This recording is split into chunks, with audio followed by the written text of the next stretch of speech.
پیارے بچوں، آج ہم بزرگ نوح کی کہانی سنیں گے۔ بزرگ نوح خدا کا بہت ہی فرما بردار بندہ تھا۔ وہ لوگوں کو خداوند کے بارے میں بتاتا تھا، لیکن لوگ ان کی بات نہیں سنتے تھے۔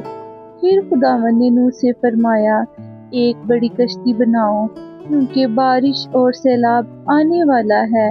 پیارے بچوں، پھر ہر جانور دو دو کر کے کشتی میں داخل ہوئے۔ اتنا خوبصورت منظر تھا۔ بارش بہت زور سے ہوئی، لیکن نوح اور اس کا خاندان اور جانور سب محفوظ رہے۔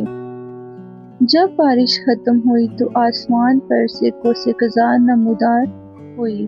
یہ خداوند کا وعدہ اور محبت کی نشانی تھی۔